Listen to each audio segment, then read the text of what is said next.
Hello दोस्तों, स्वागत है आपका लक्ष्मण कोचिंग क्लासेस में। मैं लक्ष्मण भार्गव आपका बहुत बहुत स्वागत करता हूं।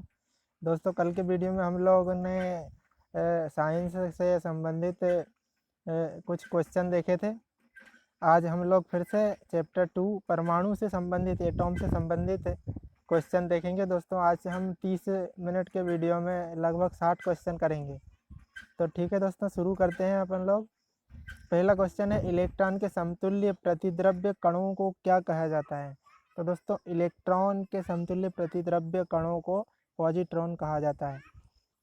दोस्तों, जो पॉजिट्रॉन होता है वो उस पर इलेक्ट्रॉन के बराबर ही आवेश होता है, लेकिन जो इलेक्ट्रॉन पे होता है वो निगेटिव आवेश होता है, माइनस में होता है। और पॉजिट्रॉन पे जो होता है वो पॉजिटिव होता है।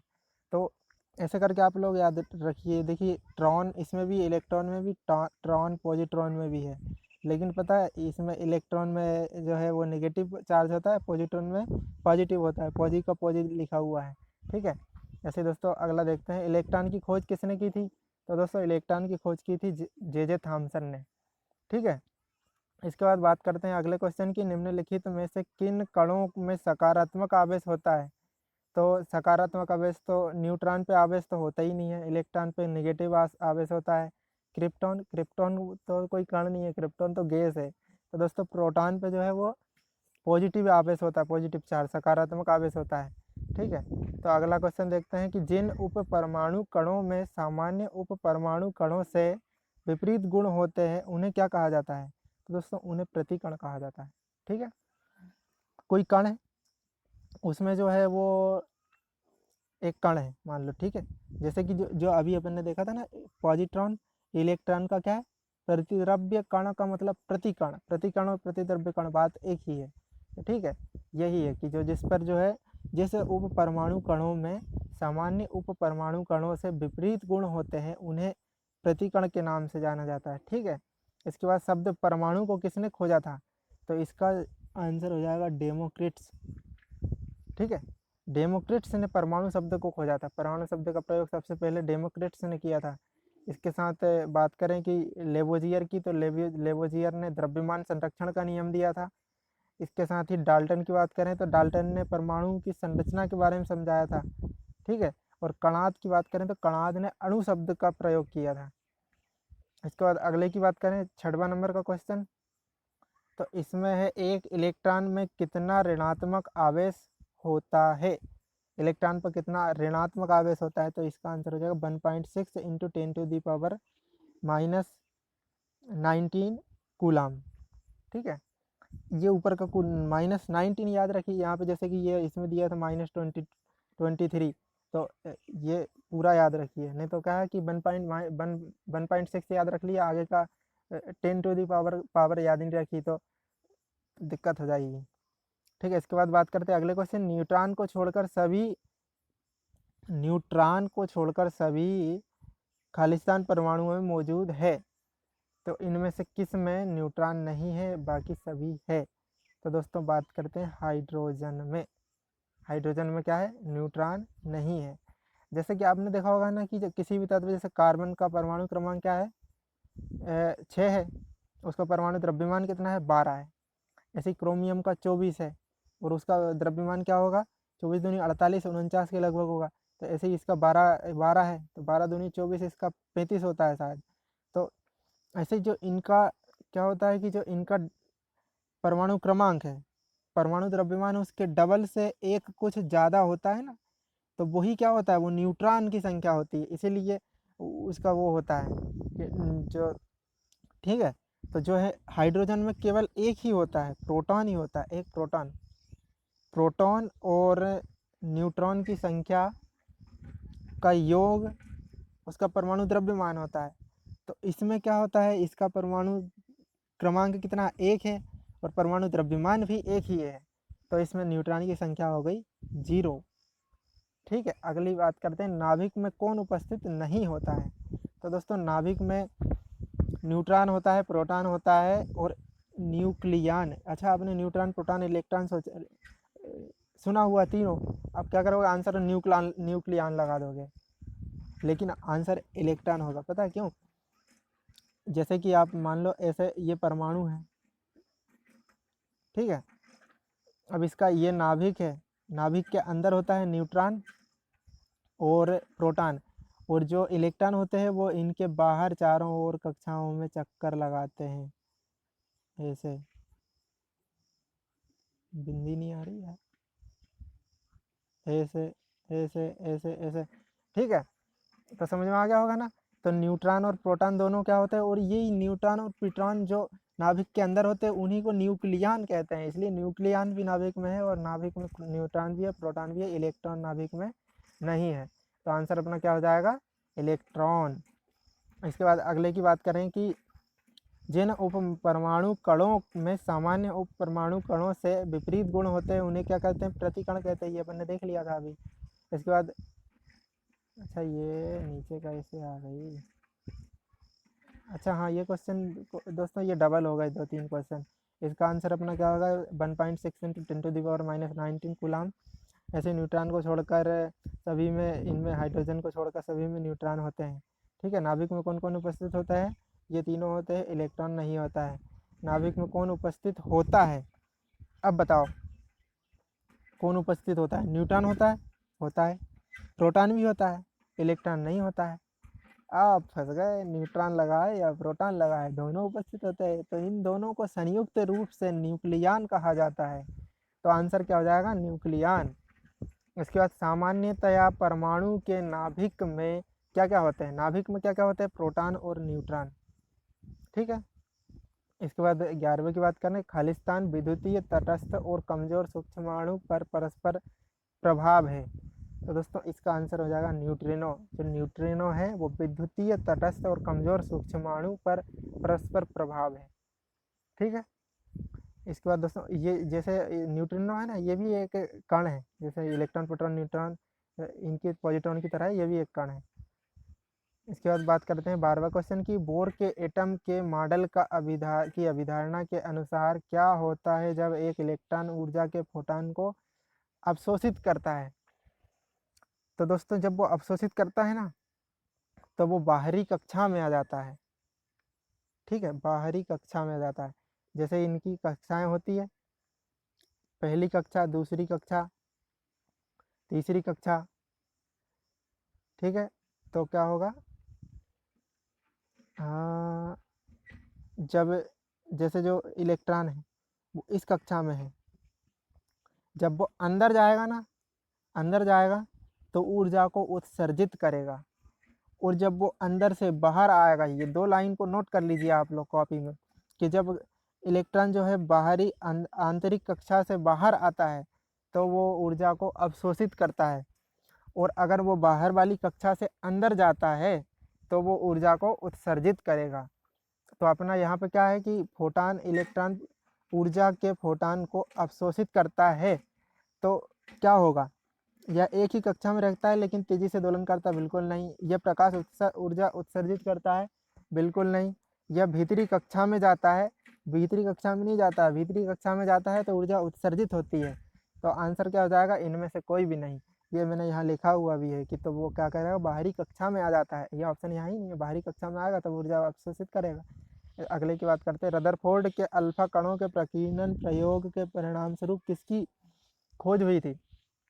तो दोस्तों जो रदरफोर्ड है, रदरफोर्ड ने परमाणु के नाभिक की खोज की थी, और प्रोटॉन की खोज भी उन्होंने की थी। हाँ ठीक है। तो रदरफोर्ड के अल्फा कणों के प्रकीर्णन प्रयोग के परिणाम स्वरूप क्या हुआ था, नाभिक की खोज हुई थी। ठीक है, परमाणु में नाभिक की खोज। क्वेश्चन इसका ऐसे ही बन सकता है, परमाणु के नाभिक की खोज किसने की थी, रदरफोर्ड ने। ठीक है। परमाणु का नाभिक मॉडल पहली बार किसने दिया था, तो दोस्तों पहली बार दिया था, इनमें से पहली बार दिया था, अच्छा इसमें जो है वो इलेक्ट्रॉन जे थॉमसन का है ही नहीं है, तो थॉमसन ने इनसे पहले दे दिया था, लेकिन उसका ऑप्शन में ना वो है ही नहीं है। अरे यार, पानी आने लगा, पानी।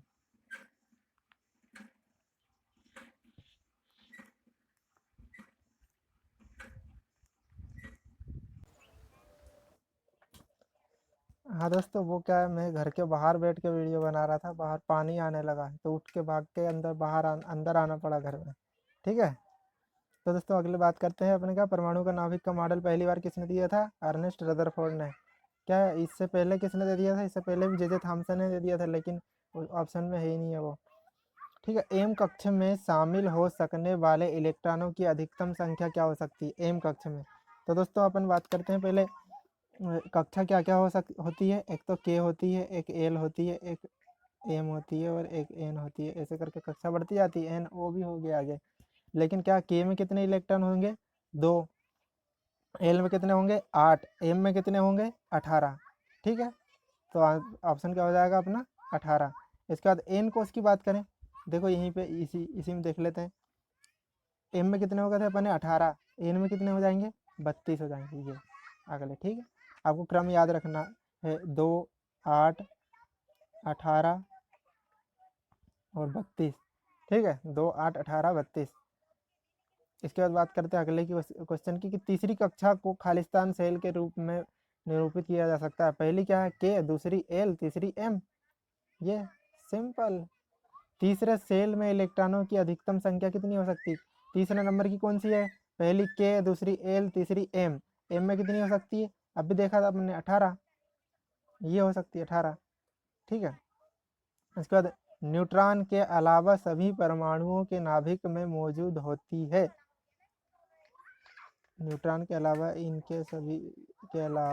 सभी परमाणुओं के नाभिक में मौजूद होती है। हाँ, तो अभी अपन ने देखा था ऊपर एच आया था, उसका आंसर ये हाइड्रोजन। हाइड्रोजन में न्यूट्रॉन नहीं होता है, बाकी इनमें सब में न्यूट्रॉन होता है।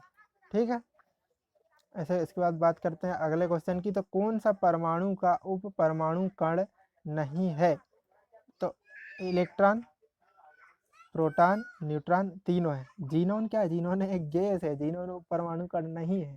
ठीक है, अगले की बात करें, एम सतह में समायोजित किए जा सकने वाले इलेक्ट्रॉनों की संख्या।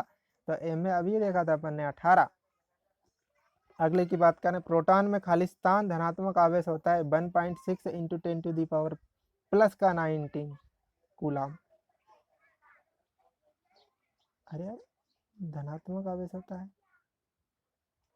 हाँ हाँ हाँ, इसको वापस करो। ठीक है, धनात्मक आवेश होता है जो ऊपर होता है 1.6 इंटू 10⁻⁻19 कूलम ही होता है। लेकिन जो आगे होता है, आगे इसके आगे प्लस लगा हुआ होता है। और जो इलेक्ट्रॉन की बात करें तो उसमें जो है आगे माइनस लगा हुआ होता है। ठीक है, ऋणात्मक आवेश होता है, इसमें प्रोटॉन में धनात्मक आवेश होता है, लेकिन पावर जो है 19 माइनस की ही होगी। ठीक है, अगली बात करते हैं 23वां क्वेश्चन की। एम कक्ष में खालिस्तान इलेक्ट्रॉनों को समायोजित कर सकता है, तो आपने ये अभी 2-3 बार पढ़ लिया ऊपर। 18, किसी परमाणु के एम कोष में समायोजित किए जा सकने वाले अधिकतम इलेक्ट्रॉनों की संख्या 18। वही क्वेश्चन ऊपर था। एल कक्ष में कितने होंगे, के एल 2, 8। के में कितने हैं 2, एल में कितने हैं 8। अगले की बात करें, एक तत्व की परमाणु संख्या 13 है, तो इस तत्व में कितने सेल होंगे। तो दोस्तों पहले परमाणु संख्या उसकी 13 है, उसमें कितने प्रोटॉन होंगे, 13 प्रोटॉन होंगे। ठीक है, जो परमाणु संख्या होती है वही प्रोटॉनों की संख्या भी होती है। तो 13 परमाणु होंगे, तो उसमें कितने सेल होंगे ये पूछ रहा है। तो पहले में क्या हो जाएंगे 2, दूसरे में हो जाएंगे 8, 2 सेल हो गए, बाकी कितने बचे 3, वो तीसरे सेल में जाएंगे। तो कितने सेल हो गए इनमें, 1, 2 और 3। ठीक है, 1, 1, 2 और 3, आंसर क्या होगा अपना 3। इसके बाद बाह्यतम कोष में उपस्थित इलेक्ट्रॉन्स की संख्या को खालिस्तान कहा जाता है। तो जो बाह्य कोष में, जो सबसे बाहरी कोष में उपस्थित इलेक्ट्रॉन होते हैं उनको क्या कहा जाता है, संयोजित इलेक्ट्रॉन, संयोजन इलेक्ट्रॉन, संयोजी इलेक्ट्रॉन, या फिर उनको क्या कहते हैं, उनकी संयोजकता भी कहते हैं। ठीक है, इसके बाद करते हैं ऊर्जा के चतुर्थ स्तर में समायोजित किए जा सकने वाले इलेक्ट्रॉनों की अधिकतम संख्या। चौथे में के, पहली कौन सी है के, दूसरी एल, तीसरी एम, चौथी एन। उसमें कितने हो जाएंगे 32, 2, 8, 18, 32। इसके बाद बात करते हैं अगले क्वेश्चन की। तो कैथोड किरण प्रयोग पहली बार, ये देखो मैंने बोला था ना जे थॉमसन, ये कैथोड किरण का प्रयोग सबसे पहली बार किसने किया था, जे थॉमसन ने किया था। इन्होंने परमाणु का मॉडल सबसे पहले दे दिया था, लेकिन उसको पता है प्लम पुडिंग मॉडल भी कहते थे जे थॉमसन के मॉडल को। वो ज़्यादा कुछ व्याख्या नहीं कर पाया था, बाद में फेल हो गया था वो, इसलिए आगे अगले की बात करते हैं। रदरफोर्ड परमाणु मॉडल में अल्फा कण काय पर प्रक्षेपित किए जाते हैं, खालिस्तान पर प्रक्षेपित किए जाते हैं, तो इसमें सोने पर प्रक्षेपित किए जाते हैं। सोने की पट्टी पर रदरफोर्ड ने सोने की पट्टी पर, स्वर्ण की पट्टी पर जो है अल्फा कणों को प्रक्षेपित किया था। ठीक है, इसके बाद बात करते हैं किसी परमाणु के कोष में समायोजित किए जा सकने वाले अधिकतम इलेक्ट्रॉनों की संख्या के में कितनी होगी? 2। किसी एक सेल में समायोजित किए जा सकने वाले इलेक्ट्रॉन की अधिकतम संख्या किस सूत्र पर निर्भर करती है? तो दोस्तों इसका ऑप्शन है 2n²। ये क्या है? इसका फॉर्मूला है कि किसी भी सेल में कितने इलेक्ट्रॉन आ सकते हैं? 2n²। n मतलब उस सेल की क्रमांक उसका। जैसे के की बात करें, के में कितने आ सकते हैं, तो के का नंबर क्या है? 1। n बराबर 1 होगा इसका, तो 2n² में 1 रख दो। 1 2 गुणित 1 का स्क्वायर 1, 2 एकम 2, तो के में 2 आते हैं ना। ठीक है, ऐसे ही अपन एल की बात करते हैं। एल की, एल का नंबर क्या है? 2। 2 का मान रखो यहाँ पे एन की जगह पे, 2 दूनी 4, और 4 का गुणा करेंगे 2 में, 4 दूनी 8, तो एल में कितने आते हैं? 8 आते हैं ना। तो ऐसे करके, यदि क्रिप्टॉन की परमाणु संख्या 36 है तो इसका इलेक्ट्रॉनिक विन्यास क्या होगा? तो इसका क्या हो जाएगा? 2 8। इलेक्ट्रॉनिक विन्यास हमेशा ऐसे ही होता है, ऐसा नहीं होगा ये पहले में 2 आ गया, दूसरे में 18 आ गया, तीसरे में 8 आ गया। पहले में 2 आएंगे, दूसरे में 8 आएंगे, किसके अनुसार? ये 2n² के अनुसार भराते हैं। ठीक है, तो पहले में क्या आएंगे? 2, दूसरे में 8, तीसरे में 18, तो 18 और 2 20 और 8 28 और 8 36, तो ये हो जाएगा। ठीक है, इसके बाद बात करते हैं अगले की कि एक तत्व का इलेक्ट्रॉनिक विन्यास 2 8 2 है, तो तत्व का नाम क्या होगा? 2 8 10 और 2 12, तो 12 नंबर पे क्या है? मैग्नीशियम है, आपको याद होगा। 11 पे सोडियम, 12 पे मैग्नीशियम, 13 पे एल्यूमिनियम। इसके बाद बात करते हैं अगले की, यदि एक तत्व का परमाणु क्रमांक 8 है तो इसका इलेक्ट्रॉनिक विन्यास क्या होगा? 2 और 6। ठीक है, 2 और 6, ये हो गया अपना। इसके बाद बात करते हैं अगले की, तो निम्नलिखित में से कौन सा किसी धातु का इलेक्ट्रॉनिक विन्यास नहीं है? तो अब इसके लिए आपको धातु पता होना चाहिए कि कौन कौन सी है। पहले तो 2 और 1 क्या हो रहा है? 3। 3 पे कौन है? लिथियम। 3 पे लिथियम है, हाँ लिथियम धातु है। 2 और 6 8, 8 पे क्या है? 8 पे अपना, 7 पे नाइट्रोजन, 8 पे ऑक्सीजन, यही है ऑक्सीजन। ऑक्सीजन धातु थोड़ी ना है। 2 और 8 10 और 3 13 पे एल्यूमिनियम, एल्यूमिनियम धातु है। 2 8 10 और 11 पे सोडियम, सोडियम धातु है। जिस परमाणु के बाह्य कक्षा में इलेक्ट्रॉनों की संख्या पूर्ण होती है उनकी संयोजकता शून्य होती है। संयोजकता क्या होती है? बाह्यतम कक्ष में जितने इलेक्ट्रॉनों की कमी होती है या अधिकता होती है वही संयोजकता होती है। तो जब उसमें पूर्ण है संयोग इलेक्ट्रॉनों की संख्या, तो संयोजकता शून्य हो जाएगी। इसके बाद बात करते हैं कि किस तत्व में इसके बाह्यतम कोश में 2 इलेक्ट्रॉन होते हैं? तो 2 इलेक्ट्रॉन होते हैं, तो पोटेशियम का क्या होगा? परमाणु क्रमांक क्या होता है पोटेशियम का? 19 होता है पोटेशियम का। पोटेशियम का 19 होता है। इसके साथ कैल्शियम का 20 होता है, तो पोटेशियम का 19 होता है। तो इसमें क्या होगा? 2 8 10 और 9, तो बाह्यतम इलेक्ट्रॉन में 2 है। इसकी बात करते हैं लिथियम की। लिथियम में क्या है? 3 है इसका, तो 2 और 1, दूसरे में बाह्यतम में 1 ही है। कैल्शियम की बात करें, इस यही आंसर है, देखो 20 है इसका। इसका परमाणु क्रमांक क्या है? 20 है, तो पहले में 2 आ जाएंगे, दूसरे में 8 आ जाएंगे, 8 और 2 10, तीसरे में फिर से 8 आ जाएंगे, तो 8 और 8 16 और 2 18, और बाकी के बचे बाह्यतम कोश में 2 परमाणु। इसका क्या हो जाएगा? परमाणु इलेक्ट्रॉनिक विन्यास 2 8 8 2, तो बाह्यतम कोश में 2 इलेक्ट्रॉन कैल्शियम के। खालिस्तान में बाह्यतम कक्षा पूरी तरह से भरी हुई होती है दोस्तों, किस में भरी हुई होती है? रेडियम, स्कैंडियम, फ्लोरीन, जीरान में। तो जो अपने हाइड्रोजन के बाद हीलियम, नियान, आर्गन, क्रिप्टॉन, जीनॉन और रेडॉन, इनमें जो होती है बाह्यतम कक्षा पूरी तरह से भरी रहती है। इसके बाद बात करते हैं 40वां क्वेश्चन, पहले आवर्त में दोनों तत्वों के खालिस्तान में संयोजी इलेक्ट्रॉन होते हैं।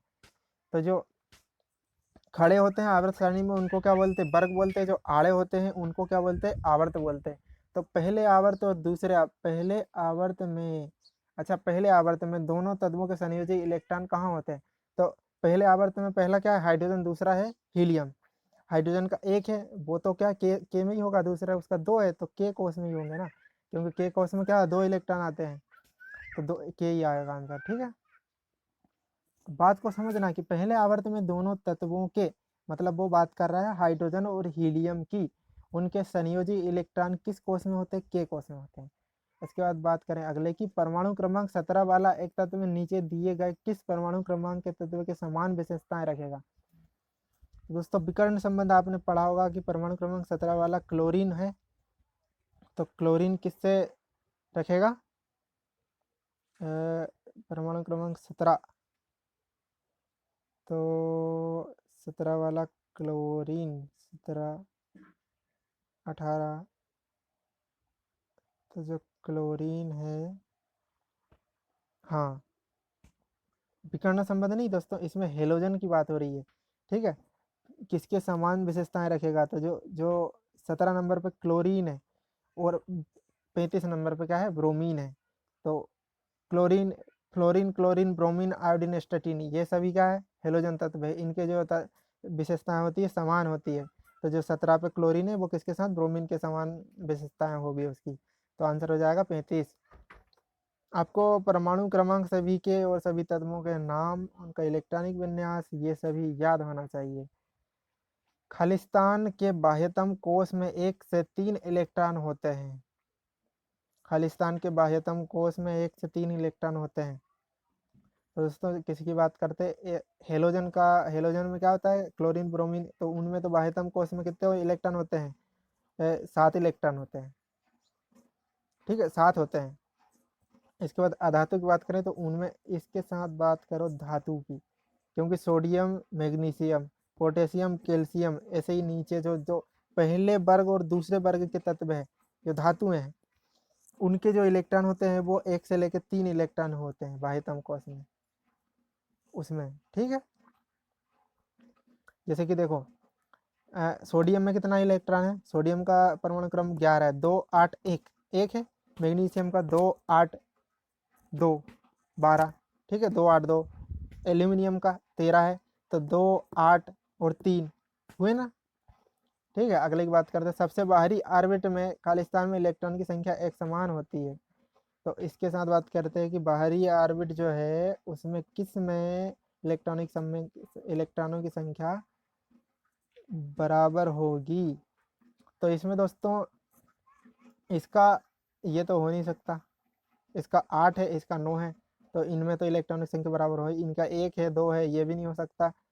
सी वाला हाइड्रोजन हीलियम भी नहीं हो सकता, आर्गन और क्रिप्टॉन भी नहीं हो सकता, एंटीमनी और बिस्मथ ये दोनों एक ही वर्ग में आते हैं, तो इनके बाहरी कक्ष में इलेक्ट्रॉनों की संख्या बराबर होती है। ठीक है, अगले की बात करें, एक कोष में मौजूद इलेक्ट्रॉनों की अधिकतम संख्या किस सूत्र द्वारा दी जाती है? तो इसका अपना क्या आंसर था, अभी देखा था अपने 2n²।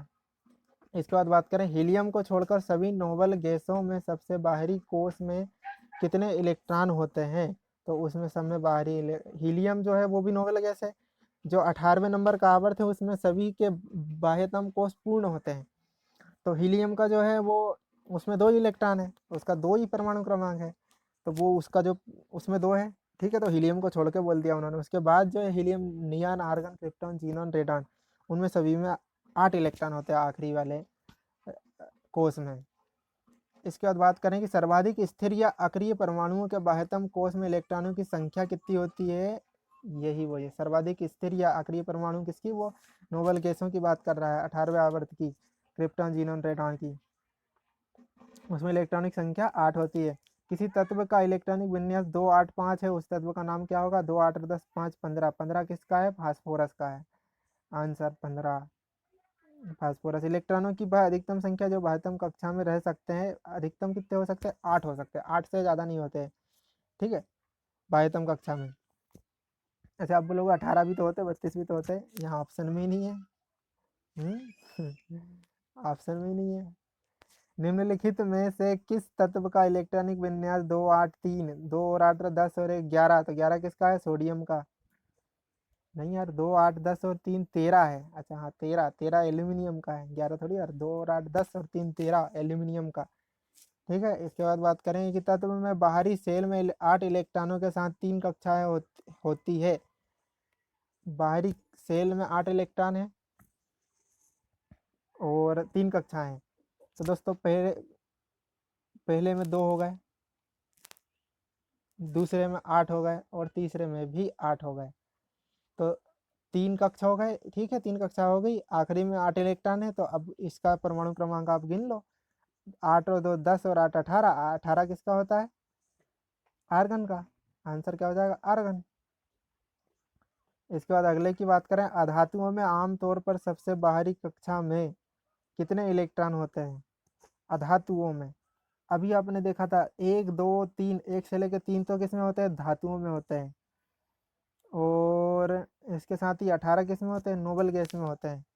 तो 5 6 7 8 ये सभी किसमें होते हैं? अधातुओं में होते हैं। 5 6 7 8 बाहरी कक्षा में 5 6 7 8 इलेक्ट्रॉन हो सकते हैं। नोबल गैस भी अधातु ही तो है, वो भी धातु थोड़ी ना है। तो ठीक है, अगला देखते हैं। निम्नलिखित तत्वों में से किसमें कुल 3 कोष और बाहरी कक्षा में 8 इलेक्ट्रॉन होते हैं? अब भी देखा था अपन ने, आर्गन। एक ऑक्सीजन परमाणु में कितने संयोजी इलेक्ट्रॉन होते हैं? ऑक्सीजन में संयोजी इलेक्ट्रॉन कितने होते हैं? ऑक्सीजन में परमाणु क्रमांक 8 है, पहले में 2 आ गए, दूसरे में बचेंगे 6। इलेक्ट्रॉनिक विन्यास 2 6 वाले तत्व की पहचान करें। ऑक्सीजन।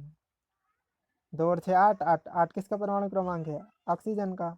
इनमें से कौन सा धातु का इलेक्ट्रॉनिक विन्यास है? 2 और 8 और 2 और 8 10 और 3 13 किसका है? एल्यूमिनियम का। 2 8 10 और 6 16, 16 किसका है? सल्फर का। 2 8 10 और 5 15 किसका? फास्फोरस का। 2 8 10 और 4 14 सिलिकॉन का। आंसर क्या हो जाएगा अपना? ए नंबर, एल्यूमिनियम। इसके बाद नीचे दिए गए तत्वों में से कौन आकार में सबसे छोटा है? तो दोस्तों इसकी बात करते हैं, कौन सा आकार में सबसे छोटा है। तो देखिए, सोडियम। सोडियम जो अपन अपना होता है आवर्त सारणी, उसमें बाएं से दाएं जाने पर आकार जो है वो क्या होता जाता है? बड़ा होता जाता है। तो ये इसका परमाणु क्रमांक किसका? सोडियम का 11 है, मैग्नीशियम का 12 है और एल्यूमिनियम का 13 है। तो वैसे ही इनका आवेश, अगर इनको हटा दे, आवेश को नहीं देखें, तो सबसे छोटा कौन है? एल्यूमिनियम है। ठीक है, और सबसे छोटा एल्यूमिनियम है। इसके साथ ही क्या हुआ, इन पे से एक एक चार्ज ले लिया, एक एक इन्होंने एक इलेक्ट्रॉन दान कर दिया। इसने 1 कर दिया, इसने 2 कर दिया, इसने 3 कर दिया। तो ये एल्यूमिनियम तो पहले ही से छोटा था, उसने 3 और दान कर दिए, वो तो बहुत छोटा हो गया था। सबसे छोटा क्या होगा? एल्यूमिनियम। ये मैंने लिख के रखा भी, देखो। सबसे छोटा एल्यूमिनियम है, सबसे बड़ा जो है वो सोडियम होगा। ठीक है, इसके बाद अगले बात करें, एक तत्व का इलेक्ट्रॉनिक विन्यास 2 8 7 है, तो इसकी संयोजकता कितनी हो सकती है? इसकी संयोजकता क्या हो जाएगी? 1। संयोजकता क्या होती है कि किसी भी तत्व के बाहरी कक्षा में उपस्थित इलेक्ट्रॉनों की संख्या संयोजकता कहलाती है। इसके बाहरी कक्षा में तो 7 इलेक्ट्रॉन है, तो इसकी संयोजकता क्या हो जाएगी? 7 हो जाएगी। ऐसा नहीं है, 7 इलेक्ट्रॉन कोई दान थोड़ी ना करेगा। उसके पास 7 है, वो किसी से बोलेगा भाई तू एक मेरे को दे दे। 7 थोड़ी ना दान करेगा, वो एक जुगाड़ करके ले लेगा किसी से। तो संयोजकता क्या होती है? किसी भी तत्व को अपने बाहरी कोष को पूरा करने के लिए जितने इलेक्ट्रॉन वो दान करता है या फिर ग्रहण करता है, वो उसकी संयोजकता कहलाती है। तो ये कितने? 1 ग्रहण करेगा, इसकी संयोजकता हो गई 1। फिर किसी तत्व का इलेक्ट्रॉनिक विन्यास 2 8 5, तो 8 और 2 10 और 5 15 15 है। तो इसके प्रोटॉनों की संख्या कितनी हो जाएगी? 15। ठीक है, क्योंकि ये जो प्रोटॉनों की संख्या होती है वही ये उसका परमाणु क्रमांक होती है। उन तीनों तत्वों को नामित करें जिसके सबसे बाहरी सेल में केवल 1 इलेक्ट्रॉन होता है। तो दोस्तों लिथियम, सोडियम और पोटेशियम जो पहले वर्ग के तत्व है, पहले वर्ग के पहले समूह के तत्व, वही तत्व उनकी बाहरी कक्षा में 1 इलेक्ट्रॉन होगा। तो लिथियम, सोडियम, पोटेशियम ये तीनों पहले समूह के तत्व है। इसके बाद बात करते हैं कि एल्यूमिनियम परमाणु में इलेक्ट्रॉनों का सही वितरण कौन सा है? तो एल्यूमिनियम का 13 होता है, तो इसका क्या हो जाएगा? 2 8 और 3 ये हो जाएगा। ऐसा नहीं होगा 2 8 और 10 2 12 हो जाएगा, 2 8 3। अच्छा 2 3 8 नहीं कर सकते, क्योंकि पता है इलेक्ट्रॉनिक संख्या 2n² के हिसाब से भराती है। पहली में 2 आएंगे, दूसरे में 8 आएंगे, तीसरी में बाकी के जो खाली बचे हुए वो आएंगे 3। अगले की बात करें, एक तत्व के आइसोटोप की द्रव्यमान संख्या 298 है। यदि इसके नाभिक में 196 न्यूट्रॉन है तो इसकी परमाणु संख्या क्या है? तो दोस्तों मैंने आपको बताया था कि न्यूट्रॉन और प्रोटॉन की संख्या का योग जो होता है उसकी द्रव्यमान संख्या या फिर परमाणु द्रव्यमान कहलाता है। ठीक है, तो इसमें क्या दिया हुआ है, आइसोटोप दिया हुआ है, इसके परमाणु द्रव्यमान दिया हुआ है, यहाँ पे द्रव्यमान की संख्या रख देंगे, और इसमें न्यूट्रॉन की संख्या दी हुई है, तो 298 से 196 घटा देंगे तो बचा 102। ठीक है, इसके साथ ही दोस्तों बात करें अगले की, तो परमाणु क्रमांक को किस अक्षर द्वारा दर्शाया जाता है? तो परमाणु क्रमांक को जेड द्वारा दर्शाया जाता है, जेड द्वारा। ठीक है, इसको याद रखना, जेड द्वारा दर्शाया जाता है एटॉमिक नंबर को। अब किसी तत्व की परमाणु संख्या को निश्चित किया जाता है किसके द्वारा? परमाणु संख्या उसके अणु में प्रोटॉनों की संख्या के द्वारा। उस अणु में जितने प्रोटॉन होंगे वही उसकी परमाणु संख्या होगी। कितनी बार बात कर चुके हैं इसके बारे में अपन। ठीक है, एक तत्व का इलेक्ट्रॉनिक विन्यास 2 8 4 है, तो 2 8 10 और 4 14। 14 किसका है? सिलिकॉन का। परमाणु जो है अपनी आवर्त सारणी पूरी याद होना चाहिए, आवर्त सारणी सभी के। एक तत्व का इलेक्ट्रॉनिक विन्यास 2 8 8 1, तो 8 और 2 10 और 8 18 और 1 19 किसका है? 19 अपना पोटेशियम का है। ठीक है, नाइट्रोजन के परमाणु में उपस्थित न्यूट्रॉनों की संख्या, नाइट्रोजन के परमाणु में उपस्थित न्यूट्रॉनों की संख्या, तो नाइट्रोजन के परमाणु में कितने न्यूट्रॉन होते हैं ये पूछ रहे हैं वो। ठीक है, तो नाइट्रोजन का कितना होता है? 7 होता है। क्या होता है? 7 परमाणु क्रमांक होता है, और उसमें 7 ही तो 7 क्या हो गए? उसमें प्रोटॉन हो गए। अब उसका परमाणु द्रव्यमान कितना होता है? 14 होता है। तो जो 7 तो प्रोटॉन हो गए, बाकी के बचे कितने? 7, तो वो क्या हो जाएंगे? न्यूट्रॉन हो जाएंगे। ठीक है, तो ये दोस्तों लगभग अपन ने 60 क्वेश्चन की बात की थी और 66 क्वेश्चन देख चुके हैं। तो दोस्तों ये देख लो, लगभग 32 33 मिनट में अपन लोग 66 क्वेश्चन कर चुके हैं। तो दोस्तों फिर ठीक है, मिलते हैं कल अगले टॉपिक के साथ, MCQ के साथ। ऐसे ही दोस्तों वीडियो पसंद आया हो तो इसको लाइक कर देना, अपने दोस्तों को शेयर तो कर ही देना, और अभी तक चैनल को सब्सक्राइब नहीं किया तो सब्सक्राइब कर लेना, और अपने दोस्तों को भी इधर उधर बोल देना। ठीक है, फिर दोस्तों मिलते हैं अगले वीडियो में। धन्यवाद।